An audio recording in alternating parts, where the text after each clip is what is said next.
नमस्कार, आप देख रहे हैं इंडियन 24 न्यूज और मैं हूं आपके साथ दामोदर शुक्ला। आप हमारे पीछे देख सकते हैं, हम आपको लगातार जनता की भीड़ दिखाते थे, लेकिन हमारे पीछे खड़ी हुई ये जनता कोई सामान्य जनता नहीं है। ये लोकतंत्र के चौथे स्तंभ कहे जाने वाले पत्रकार हैं, जो लगातार जमीनी स्तर पर चलकर पीड़ितों व शोषितों की आवाज को हुक्मरानों तक पहुंचाते हैं। इसी के साथ साथ जो सरकारी नुमाइंदे हैं, जो सरकारी कुर्सी पर बैठे हैं उनको जगाते हैं। ये वही पत्रकार साथी हैं जो आज इनके साथ उत्पीड़न हो रहा है। लगातार हमारे एक पत्रकार साथी हैं अमित कुमार, जिनके साथ पुलिस निरीक्षक के द्वारा बर्बरता की गई, न्यायालय में सुरक्षा जांच के नाम पे जो उनका शोषण किया गया, इसी को बताने के लिए आज बलरामपुर जनपद में हमारे तमाम वरिष्ठ सहयोगी जो लगातार पत्रकारिता कई वर्षों से कर रहे हैं, उन्होंने आज राष्ट्रपति को संबोधित जिलाधिकारी को एक ज्ञापन दिया है और जो दोषी निरीक्षक है उस पर कार्रवाई करने के लिए पुलिस अधीक्षक से भी मुलाकात की है। आइए हम उन पत्रकारों से बातचीत करेंगे जिन साथियों ने यहाँ पे ज्ञापन दिया है। क्या बताना चाहेंगे अमित जी, आपके साथ जो पुलिस ने निरीक्षक ने बर्बरता की, उस संबंध में आज आपने ज्ञापन दिया था? जी दामोदर जी, आपको हम ये बताना चाहेंगे कि 5 जुलाई को हमारी गाड़ी जो थी क्षतिग्रस्त हो गई थी। हम खबर करने जा रहे थे, सड़क दुर्घटना में हमारी गाड़ी क्षतिग्रस्त हो गई, हम घायल हो गए। जब हम स्वस्थ हो गए तो अपनी गाड़ी रिलीज करवाने के लिए अपने अधिवक्ता के पास हम लगातार जा रहे थे। वहीं 26 तारीख को से पूर्व की बात, जब चेकिंग होता था और उस दिन भी किया गया, हमारा पैंट का बेल्ट चेक किए, जेब में हाथ डालकर पर्स और सब पूरा बैग जो मीडिया का काम हम करते हो लिए थे, चेक किया गया। जहाँ 8 सुरक्षा कर्मी लगे थे वहाँ। आपको रोकना चाहेंगे एक मिनट। जो निरीक्षक होते हैं उन्हें न्यायालय की सुरक्षा का प्रभार दिया जाता है। आप कह रहे हैं वो अर्ध नींद की अवस्था में वहाँ पे कुर्सी पे बैठे हुए थे और जो सिपाही थे वो चेकिंग कर रहे थे। क्या वो किस अवस्था में थे? वही हम बात बताने जा रहे हैं। तो वो हमको लग रहा था सिपाही प्रभारी से परेशान थे, इसलिए हमें अंदर भेज दिए। वहाँ जो सुरक्षा कर्मी जो सिपाही थे, उन्होंने चेकिंग करने के बाद हमें केबिन में भेज दिया, कहा हम लोग संतुष्ट हैं, आप जाइए प्रभारी जी से मिल लीजिए। हम जैसे ही केबिन में गए तो प्रभारी जी नींद अवस्था में थे कुर्सी पर, और वो पैंट और बेल्ट अपना उनका खुला हुआ था। हम जैसे पहुंचे तो प्रभारी जी से हम कहे कि सर आप चेक कर लीजिए। कहे कि अपना जो सामान है निकालिए मेज पर। हमने निकाल दिया। फिर उनसे कहा कि हाँ सर चेकिंग हो गया, अब हम जा सकते हैं। हम 2 बार कहे, जैसे वो पता नहीं क्या हुआ कि वो नाराज हो गए और हमसे तुरंत कहे कि तुम्हारे बाप के हम नौकर नहीं हैं। हमने कहा कि नहीं, बाप के नौकर नहीं है, आप जनता के नौकर हैं। इतने पे वो और आग बबूला हो गए और माँ बहन की वो गाली देने लगे और जनता को भी खरी खोटी सुनाया और तमाम भद्दी गालियां की वो बौछार करने लगे। वो जो वीडियो वायरल हो रहा है, प्रथम दृष्टया देख के लगता है निरीक्षक ही दोषी माना जा रहा है, जो प्रथम दृष्टया दिखाई दे रहा है। अभी तक पुलिस ने उस पर क्या कार्रवाई की है? वही हम कहना चाहते हैं। फिर मैंने उनसे ये कहा कि महोदय आप पहले अपना बेल्ट और पैंट बंद करिए, आप ऑन ड्यूटी पर हैं और आप यहाँ सुरक्षा प्रभारी हैं, लोगों की सुरक्षा करना आपका दायित्व है कि यहाँ कोई घटना ना हो। इतने पर वो भड़क गए, लेकिन वो वहाँ स्थानीय लोगों ने वीडियो बनाया। वो वीडियो वायरल जब किए तो हम वीडियो लेकर जाकर एसपी को लिखे शिकायत प्रार्थना पत्र दिए और वहीं एडिशनल एसपी से मेरी मुलाकात हुई। पूरी बातों को हमने बताया, फोन के माध्यम से मैंने एसपी को बताया, लेकिन अभी तक हमको ये सुनने में आया कि कोई कार्रवाई उनके ऊपर नहीं हुई है। वहाँ से जो प्रभारी सुरक्षा प्रभारी थे उनको वहां हटा दिया गया है और एसपी ने बताया कि हाँ जांच हम करवा रहे हैं। वहीं आज हमारे पत्रकार तमाम जो साथी तमाम दूर दूर से आए थे, आज वहीं जिला अधिकारी के माध्यम से महामहिम राष्ट्रपति को ज्ञापन सौंपने का काम आज हम पत्रकार साथी। जब आप न्यायालय में घुस रहे थे, आपको ऐसा संदिग्ध वस्तु लिए हुए थे जो न्यायालय की सुरक्षा में दखल डाल रहा हो? नहीं, मीडिया हम काम करते हैं, हर जो कोई साथी अपना माइक और डिवाइस जो होता है इलेक्ट्रॉनिक को लिया रहता है। अगर उनको संदिग्ध कैसा कुछ लग रहा था तो वो डिवाइस केबिन में रख लेते, नहीं बाहर रखवा देते। हमसे अभद्रता व दुर्व्यवहार करने की कोई आवश्यकता नहीं थी। हो सकता था कि हम लगातार सोचते और गरीबों की खबर उठाते हैं और तमाम पुलिस के भी खिलाफ खबर चलाते हैं। हो सकता है कि पुलिस विभाग के जो प्रभारी जी थे उससे नाराज हो गए, इसलिए हम इस तरह से हमारे साथ किया। पूर्व में यूपी के सीएम योगी आदित्यनाथ ने एक आदेश जारी किया था जिसमें उन्होंने पत्रकारों को सम्मान देने की बात है। आपने अपना परिचय भी दिया, उस निरीक्षक ने क्या आपका सम्मान किया? आप लगातार जमीनी स्तर पर खबरें करते हैं, शोषितों का आवाज उठाते हैं, क्या सम्मान आपको दिया? देखिए, जो मुख्यमंत्री जी के द्वारा जो वहाँ लेटर जो जारी किया गया, बताया गया कि जो कोई भी पत्रकार साथी थाने पर जाता है तो उससे जो प्रभारी हैं और पुलिसकर्मी हैं उससे व्यवहार करें, मित्रवत की तरह उससे बातचीत करें। लेकिन ये कहीं ना कहीं ये दिखता नहीं नजर आता है बलरामपुर में। लगातार बलरामपुर जनपद में सभी पत्रकारों के साथ ऐसे ही जो सभी थाना एसएचओ जो प्रभारी हैं दुर्व्यवहार ही करते हैं, उन्हें सम्मान किसी भी थाने पर नहीं मिलता है। अब आइए, हमारे साथ वरिष्ठ पत्रकार योगेंद्र जी मौजूद हैं, जो लगातार जमीनी स्तर पे जाके अपनी खबरें करते रहते हैं। हालांकि हमारे सभी साथी वरिष्ठ हैं जो लगातार ये ग्राउंड जीरो पर रिपोर्टिंग करने वाले पत्रकार हैं। आइए हमारे वरिष्ठ सहयोगी योगेंद्र जी इनसे बातचीत करने के क्या कहना चाहेंगे। आज आप लोगों ने ज्ञापन दिया है, आपके नेतृत्व में ज्ञापन दिया गया है और सैकड़ों साथी डीएम साहब के यहाँ पहुंचे, एसपी साहब के यहाँ पहुंचे, क्या कहना चाहेंगे ये जो घटना हुई अमित जी के साथ? देखिए, मेरे नेतृत्व में नहीं, यहाँ पे हर व्यक्ति नेता है और हर व्यक्ति अपना है, तो इसलिए सभी लोगों ने एक साथ जो है ज्ञापन दिया है। और अगर इस ज्ञापन का जो मुद्दा है वो हम लोगों ने 5 सूत्री रखा है और हमने ये तमाम बातें कही हैं जो देश में और प्रदेश में चल रही हैं। मैंने इससे पहले भी जो बात कही थी उसमें भी ये कहा था कि देश में जो पत्रकारों की स्थिति है वो कहीं ना कहीं जो है इस समय दयनीय है। कल आपने संसद भवन का वीडियो देखा जिसमें नेता प्रतिपक्ष ने संसद के दौरान, सदन के दौरान जो है उसमें पत्रकारों के लिए आवाज़ उठाई कि उन्हें पिंजड़े में बंद कर दिया गया है। इसी तरह से आप तमाम वीडियोज़ देखते हैं, लगातार वायरल होते हैं कि पत्रकारों को कवर करने से रोका जाता है जो उनके तमाम बीट्स होते हैं। अब जो आप समझ लीजिए, जो पत्रकार संसद को कवर कर रहा होगा वो डायरेक्ट प्रधानमंत्री के टच में होता है, जो प्रधानमंत्री के मुख्य मीडिया सलाहकार होते हैं उनके टच में होता है। तो ऐसे लोगों की जब इज्जत नहीं हो रही है, तो ऐसे लोगों को अगर पिंजरे में बंद किया जा रहा है या इस तरह से किया जा रहा है, तो कहीं ना कहीं ये जिलों पे क्या आफत होगी आप समझ सकते हैं। हम लोग विभिन्न चैनलों में या कोई भी साथी विभिन्न अखबारों में काम कर रहा हो, बेचारा वो जो है फील्ड में होता है, मेहनत करता है, अपनी गाड़ी का पेट्रोल खर्च करता है, अपनी कमाई खर्च करता है, अपनी मेहनत खर्च करता है, दिमाग लगाता है, फिर वो रिपोर्ट करता है और रिपोर्ट जब करता है उसके बाद अधिकारियों या नेताओं को बताता है कि साहब इस पे हमें बाइट चाहिए या इस पे हमें आपका वर्जन चाहिए, आपके ऊपर या आपके विभाग के ऊपर ये आरोप है। अगर कोई भी साथी जाता है तो उसको बाइट नहीं दी जाती, उसको जो है उसका वर्जन नहीं दिया जाता है। अब बताइए कि एक तरफा खबर चलाए पत्रकार तो भी खराब, दो तरफा अगर इनकी बाइट ना ले तो भी खराब। तो बताइए जनता को किस तरह से जो भ्रष्टाचार चल रहा है या जो अनियमितताएं हो रही हैं या जो जास्तियां हो रही हैं उससे निजात मिल सकेगा। तीसरी बात मैं ये कहना चाहूँगा कि बलरामपुर ज़िले में पता नहीं क्यों इस तरह की एक वो हो गई, वो अपोह की स्थिति हो गई है कि यहाँ पर जो अधिकारी आते हैं वो लगता है कि मीडिया इतनी शांत है कि यहाँ पे कुछ होगा नहीं और जो चल रहा है वो चलने दीजिए, जो हो रहा है वो होने दीजिए और जो है हम लोग कुछ बोलेंगे नहीं। अगर हम लोग आवाज़ भी उठाते हैं तो कुछ कहीं ना कहीं कुछ बहुत वरिष्ठ लोग हैं वो कहीं ना कहीं लेग पुलिंग का काम करते हैं।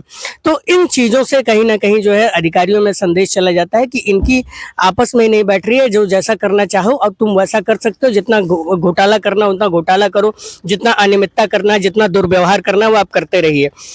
ये तमाम चीजें। चौथी बात मैं कहना चाहूँगा कि बलरामपुर ज़िले में कहीं पत्रकारों के बैठने के लिए कोई प्रेस परिषद का भवन नहीं है और लगातार सूचना भवन की मांग होती रही है, पिछले कई वर्षों से हम लोग मांग करते रहे हैं। इसके साथ ही मैं पांचवा और सबसे अंतिम बात जो कहना चाह रहा हूँ वो ये कहना चाह रहा हूँ कि लगातार जो है जो चीज़ें हो रही हैं उसमें लगातार पत्रकारों के ऊपर प्रदेश भर में, देश भर में मुकदमे पंजीकृत किए जा रहे हैं। ये मेरा डेटा नहीं है, एक गृह विभाग का एक डिपार्टमेंट है एनसीआरबी, उसका डेटा है कि पत्रकारों के ऊपर मुकदमे पंजीकृत किए गए हैं और बड़े पैमाने पर मुकदमे पंजीकृत किए गए हैं। इंटरनेशनल प्रेस फोरम का डेटा है कि जो है पत्रकारिता के क्षेत्र में लगातार भारत का पतन हो रहा है और हम इस समय 181वें नंबर पर पहुंचने वाले हैं। तो ये तमाम चीजें हैं। अब हमें सबको ये सोचने की जरूरत है कि कमी या तो हमारे साइड में है या तो सामने वाले की साइड में है, और उस साइड को जब तक हम लोग ठीक ठाक नहीं करेंगे, जब तक हम चुस्त दुरुस्त नहीं करेंगे, तब तक ना तो जनता की बात सुनी जाएगी, ना जनता के जो साथ हो रहा है उसकी हम बात कह ही पाएंगे। तो ये तमाम बातें हैं मेरी। आपने आज 5 सूत्रीय ज्ञापन दिया, आप लोगों ने, सैकड़ों साथी हम लोग भी मौजूद थे, जिसमें 5 सूत्रीय बातों में एक मुख्य कार्य था जो पत्रकार साथी के साथ अभद्रता की गई। उसमें प्रथम दृष्टया जो निरीक्षक का वीडियो आया है, वायरल हो रहा है, उसमें प्रथम दृष्टया दोषी वही पाया जा रहा है। आप लोगों को क्या आश्वासन मिला? डीएम साहब, जिलाधिकारी महोदय ने और पुलिस अधीक्षक महोदय ने क्या आश्वासन दिया है, उस पर क्या कार्रवाई करेंगे? देखिए, डीएम साहब को जो हम लोग ज्ञापन देने के लिए गए तो डीएम साहब के कैबिन के बाहर हमें बैठना पड़ा। काफ़ी देर तक बातचीत होने के बाद वो पहले कह रहे थे कि 2 लोग आके ज्ञापन दे दें, फिर 5 लोग हुआ, फिर हम लोग बैठे रहे जब जमीन पे, तो एडीएम साहब आए। एडीएम साहब ने इंटरवीन किया और एडीएम साहब ने कहा कि सभी साथी हमारे चलेंगे और ज्ञापन देंगे। तो हम लोग सभी साथी गए। बाकायदा डीएम साहब ने बहुत सम्मानजनक तरीके से हम लोगों की बात सुनी और उन्होंने ये आश्वस्त किया कि जो अमित कुमार जी के साथ हुआ है उस मामले में वो उचित कार्रवाई करवाएंगे करवाएंगे और तेजी से जांच करवाएंगे। फिलहाल जो सुनने में आ रहा है, जो हमारे कतिपय सूत्र बता रहे हैं, वो ये कह रहे हैं कि उस प्रभारी निरीक्षक को वहां से हटा दिया गया है और उसकी जांच चल रही है, उसकी शायद पीआई खोली गई है। तो अब अमित कुमार जी के साथ गलत हुआ, लेकिन ये मामला जब वीडियो वायरल होना शुरू हुआ और खबरें करनी शुरू की गई और लोगों ने ट्वीट करना शुरू किया, क्योंकि हम लोग जिले में लगातार या आसपास के जिलों में लगातार जाते हैं और लोगों की आवाज बनते हैं, लोगों की आवाज उठाते हैं, तो जब जनता ने देखा तो जनता को भी ये बात बहुत बुरी लगी और जनता ने खुद यहाँ पे मोर्चा संभाला। मैं तो एक एक व्यक्ति का धन्यवाद करना चाहूंगा जिन्होंने हम लोगों का साथ दिया, जो लोग हम लोगों के साथ खड़े हुए और जिन्होंने हमें सम्मान दिलाने का काम किया, क्योंकि ये सम्मान की बात है और सम्मान को ताक पे रख के हम लोग काम नहीं कर सकते हैं।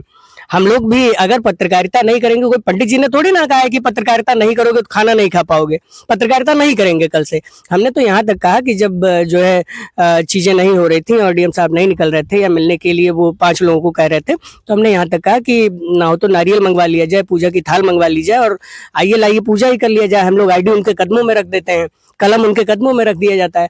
तो ये तमाम चीजें थी, लेकिन डीएम साहब ने फिर जिस तरह से हम लोगों को अपेक्षा की, डीएम साहब इस जिले के अभिभावक हैं, इस जिले के सबसे बड़े अधिकारी हैं, उन्होंने बहुत ही कायदे से बात सुनी और हम लोगों को आश्वस्त भी किया कि अमित कुमार जी के साथ जो हुआ है वो अन्यत्र किसी के साथ नहीं होगा और ये ना ही ये दोहराया जाएगा। मैं इसकी खुद कमान संभालूंगा और जांच की प्रक्रिया तेजी से की जाएगी। जी। अब आइए हमारे साथ मौजूद हैं ये प्रेम चौधरी, जो लगातार एक समाज सेवी भी हैं और लगातार सोशल मीडिया पर अपना वक्तव्य देते रहते हैं। इनसे जानेंगे आज पत्रकार साथियों ने जो ज्ञापन दिया है उस संबंध में क्या कहना चाहेंगे। सबसे पहले आपके इस कैमरे के माध्यम से जितने भी लोग आपको देख रहे हैं, आपके दर्शकों का मैं धन्यवाद करता हूं। आज जैसा कि आप लोग जानते हैं, आपको ज्ञात हो गया होगा वीडियो के माध्यम से ही कि किस उद्देश्य, किस प्रयोजन के कारण हम लोग जनपद मुख्यालय पर एकत्रित हुए थे। हमारे जिले के एक वरिष्ठ पत्रकार साथी श्री अमित कुमार जी, जिनके साथ न्यायालय में सुरक्षा के दौरान वहां पे जो प्रभारी हैं उनके द्वारा अभद्र व्यवहार किया गया, उसी के संदर्भ में उन्होंने ज्ञापन के लिए आज संपूर्ण पत्रकारों को एकत्रित करने का कार्य किया। हम लोगों ने मिलजुल कर माननीय न्यायाधीश, माननीय जिलाधिकारी महोदय के समक्ष अपनी बातों को रखा। 5 सूत्रीय जो कार्यक्रम था, आदरणीय योगेंद्र भैया ने, जैसा कि आप सभी को अवगत करा दिया है। लेकिन ये सब तो खैर एक औपचारिकताएं हैं जो मैं कह रहा हूं। लोकतंत्र के 4 स्तंभ, विधायिका, न्यायपालिका, कार्यपालिका और एक मीडिया। ये बहुत दुर्भाग्यपूर्ण है कि आज मीडिया के साथ इस प्रकार का व्यवहार, वो भी उस पत्रकार के खिलाफ जो लगातार जिले में सक्रिय है, जो लगातार गरीबों की आवाज बन रहा है, जो लगातार बाढ़ में सक्रिय है, जो लगातार हर प्रकार से आम आदमी या फिर कोई भी पीड़ित व्यक्ति हो उसके लिए तत्पर है। ये बहुत हैरान कर देने वाला विषय है। दूसरी सबसे बड़ी बात, वीडियो को आप सभी जनपद वासियों ने देखा। मैं समझता हूं, जहां तक मेरा तर्क कहता है कि अगर एक जिले का सम्मानित नागरिक, जिले का एक चौथे स्तंभ का एक सदस्य, अगर वहां पर अपनी सुरक्षा के दौरान इस प्रकार के बदसलूकी का शिकार होता है, तो आम आदमी जो गरीब हैं, जो अशिक्षित हैं, जो साक्षर नहीं है, उनके साथ क्या बर्ताव होता होगा। हम लोग वहां पर गए, माननीय जिलाधिकारी कार्यालय के समक्ष गए। लगभग हम लोगों को 45 मिनट से लेकर 60 मिनट के आसपास अनुमानित बैठना पड़ा। हमारे कई वरिष्ठ पत्रकार साथी थे जिनकी मांगे थी कि माननीय जी 1 मिनट के लिए बाहर निकल कर आए, हम लोग अपना ज्ञापन उनको स्वतः शांतिपूर्वक संवैधानिक नियमों का अनुपालन करते हुए सौंप दें। लेकिन दुर्भाग्यपूर्ण रहा कि माननीय जी बाहर नहीं आए। अंततः हम लोग गए अंदर, अपनी बात को हम लोगों ने रखा। और इस कैमरे के माध्यम से और कहना चाहूंगा कि लोकतंत्र के अगर 4 स्तंभ हैं, 4 पिलर हैं, अगर एक भी उसमें से डगमगा रहा है, अगर क्षतिग्रस्त हो रहा है, तो ये एक स्वस्थ लोकतंत्र का पहचान नहीं है। निश्चित रूप से ये भविष्य में अच्छा संकेत नहीं है। पत्रकारिता पारदर्शीपूर्ण होने के साथ साथ इनकी सुरक्षा भी सुनिश्चित होनी चाहिए। आज पत्रकारों पर अगर संवैधानिक रूप से असत्य, अन्याय, अधर्म, अनीति के विरुद्ध एक शब्द बोला जा रहा हो तो उनके खिलाफ मुकदमा दर्ज कर दिया जाता है। मैं नहीं कहता हूं, अगर कोई भी पत्रकार हो, पत्रकार होने से पूर्व वो एक सामान्य नागरिक है। यदि वो किसी भी प्रकार के असंवैधानिक, अवैध, अनीतिपूर्ण कार्य में संलिप्तता उसकी पाई जाती है, बिल्कुल कार्यवाही कीजिए। लेकिन यदि वो आम आदमी की बात मुखरता से उठा रहा है, उसके न्यायोचित बात कर रहा है, तो उसमें बुराई क्या है। अगर संवैधानिक नियमों का पालन कर रहा है तो भैया क्यों मुकदमा उसके खिलाफ दर्ज किया जा रहा है। आज हम लोग पत्रकार साथी, खैर मैं तो भी पत्रकार नहीं हुआ हूं, मैं पढ़ रहा हूं, एक प्रकार से मेरा इंटर्नशिप हो रहा है इन वरिष्ठ लोगों के बीच में। मैं आया था देखने के लिए कि कैसे क्या गतिविधियां होती हैं। तो हम लोगों का मनोबल ही तो टूटेगा। जो हमारे पत्रकार साथी जो पढ़ाई कर रहे हैं यूनिवर्सिटीज में लाखों रुपए खर्च करके, यही सोचेंगे कि भैया पत्रकारिता में कोई स्कोप है ही नहीं, सवाल पूछ लूंगा तो अंदर हो जाऊंगा। तो जज्बा जो हम लोगों के अंदर, जो जोश जुनून है, एक प्रकार से उस प्रतिभा को अंत करने का कार्य किया जा रहा है। तो स्वस्थ पत्रकारिता के लिए ये जरूरी है कि प्रशासनिक लोगों का सहयोग भी पूर्ण रूप से मिलता रहे। आपको क्या लगता है, इतने लोगों ने ज्ञापन दिया है, जिलाधिकारी महोदय ने आपके ज्ञापन को स्वीकार भी किया है, लगता है कुछ कार्रवाई हो पाएगी? आश्वासन दिया है, जैसा कि हम सभी जानते हैं कि प्रदेश में आश्वासन पहले दे दी जाती है, कार्यवाही होना ना होना ये अलग का विषय है, लेकिन हम लोग संविधान पर भरोसा रखते हैं। हम लोग संविधान को मानने वाले लोग हैं, पत्रकार खासकर ये संवैधानिक नियमों के अंतर्गत ही अपनी सभी क्रियाओं का संचालन करते हैं। तो आशा है कि कार्यवाही होगी। यदि कार्यवाही नहीं होती है तो हम लोग जो आगे का रास्ता है वो खटखटाएंगे, वहां तक जाएंगे। आइए, हमारे साथ और वरिष्ठ साथी मौजूद हैं, इनसे हम बातचीत करने की कोशिश करेंगे। आज आप लोगों ने ज्ञापन दिया है, सैकड़ों की संख्या में मौजूद थे, जिलाधिकारी महोदय के यहाँ गए हैं, क्या बताना चाहेंगे? जैसा कि जो पिछले दिनों में भाई अमित कुमार पत्रकार भाई साथी के साथ जो प्रभारी निरीक्षक ने जो है अश्लीलता की उनके साथ में बदसलूकी की, वो बहुत ही जो है निंदनीय है। हम लोग इसका काफी जो है विरोध करते हैं। कहीं ना कहीं जब ये पत्रकार जो चौथे स्तंभ कहे जाने वाले के साथ जब प्रभारी निरीक्षक इस प्रकार से बातें करते हैं कि हम जो है आपके बाप के नौकर हैं और तो जनता के नौकर नहीं है, तो किसके नौकर हैं? आखिर कहीं ना कहीं इनको किस लिए रखा गया है? मैं बलरामपुर के पर जो है उच्च अधिकारी हैं, मैं उनसे ये जानना चाहता हूं कि आखिर इनको किस लिए रखा गया है। और जब हम जब स्वयं पत्रकार अपना जब सुरक्षा नहीं कर पाएगा तो लोग जनता की समस्याओं का कैसे समाधान हो पाएगा? तो कहीं ना कहीं इस पर जो है बलरामपुर के जो उच्च अधिकारी हैं, इस बात को संज्ञान लेकर के और उसके ऊपर कार्यवाही करना बहुत ही आवश्यक है। अब आइए, हमारे साथ ये पत्रकार साथी अनुपम जी मौजूद हैं, जो लगातार पत्रकारिता के क्षेत्र में सक्रिय रहते हैं। ये भी हमेशा पीड़ितों और शोषितों की आवाज उठाते हैं। इनको जो मामला हुआ है इसको लेकर इन लोगों ने ज्ञापन दिया है, सभी मौजूद थे, जिनसे हम बातचीत करेंगे। इनका क्या वक्तव्य है, क्या बताना चाहेंगे अनुपम जी? देखिए, मैं ज्यादा कुछ न करके एक बात ये बताना चाहूंगा कि जो मुख्यमंत्री उत्तर प्रदेश योगी आदित्यनाथ जी ने कहा था कि पुलिस और पत्रकार एक मित्रता व्यवहार करें, पुलिस जो है पत्रकारों का सहयोग करे, तो कहीं ना कहीं प्रभारी निरीक्षक जी को इस बात का ज्ञात नहीं रहा है। ये हमें लगता है कि उनको टीवी चैनल या फिर पेपर कट ये सब नहीं मिलता रहा होगा, जिसकी वजह से उन्होंने ऐसा किया है। तो कहीं ना कहीं ये संविधान के जो है अनुरूप नहीं है। और दूसरी बात ये है कि पत्रकार जो होता है देश का चौथा स्तंभ है, तो उसको जब आप सहयोग करेंगे तब वो लोगों की समस्याओं को दूर करने के लिए, उजागर करने के लिए अपना कार्य कर पाएगा। क्योंकि आजकल देखा जा रहा है कहीं ना कहीं पत्रकारों को गोली मार दी जाती है, धमकियां दी जाती हैं, जो है बहुत सारी घटनाएं होती हैं पत्रकारों के साथ, लेकिन उस पर कोई कार्रवाई नहीं की जाती है। तो सबसे बड़ी बात यह है कि आज जो हमारे मित्र हैं अमित कुमार जी, उनके साथ जो घटना हुई है, जो प्रभारी निरीक्षक द्वारा जो मतलब दुर्व्यवहार किया गया है, उसको लेकर के हम लोगों ने जो डीएम के यहाँ मतलब संयुक्त रूप से ज्ञापन दिया है। वो डीएम साहब के आश्वासन के बाद देखो जो आश्वासन उन्होंने दिया कि इस पर कार्रवाई होगी, लेकिन देखना पड़ेगा कि क्या कार्रवाई करते हैं या नहीं करते हैं। तो आपने देखा, ये हमारे पत्रकार साथी जो सैकड़ों साथी आज लामबंद हुए और लगातार जिलाधिकारी को और पुलिस अधीक्षक राष्ट्रपति को संबोधित ज्ञापन दिया। अब देखना होगा, और इंडियन 24 न्यूज लगातार उन निरीक्षक महोदय से सवाल करता है कि जिस तरह से आपने बर्बरता की, आपने दुर्व्यवहार की और पत्रकार साथी के साथ आप जिस वक्तव्य से पेश आए, और जो ददुआ एक बहुत ही कुख्यात डाकू था, उसका संबोधन पत्रकार साथी को दिया। किस तरह से आप जो योगी आदित्यनाथ की सरकार है, जो लगातार पत्रकारों के सम्मान और सुरक्षा की बात करती है, आप क्या वो चीज नहीं पढ़े थे, या आपको सीआरपीसी और आईपीसी तथा संविधान में यही सिखाया गया था? और आपने जब शपथ लिया था, आपका दीक्षांत समारोह खत्म होने के बाद जो शपथ हुआ था, उसमें आपने शपथ में शायद यही सिखाया गया था, या आप अपने मन से इस तरह का वक्तव्य पेश करते नजर आ रहे हैं? अब देखने वाली बात होगी कि बलरामपुर जनपद के नवागत जिला अधिकारी पवन अग्रवाल, जो कि यहाँ पे नवागत हैं, लगातार बलरामपुर जिले में अपना कार्य करते नजर आ रहे हैं। अभी आपने देखा भीषण बाढ़ की तबाही थी, जहां लगातार ग्राउंड पर नजर आए जिलाधिकारी। लेकिन अब देखने वाली बात होगी, जो पत्रकार चौथा स्तंभ है और लोगों की समस्याओं को ऊपर पहुंचाता है, उसके खिलाफ जो उत्पीड़न हुआ है उस पर क्या कार्रवाई करते हैं, ये देखने वाली बात होगी। इंडियन 24 न्यूज के लिए दामोदर शुक्ला, बलरामपुर।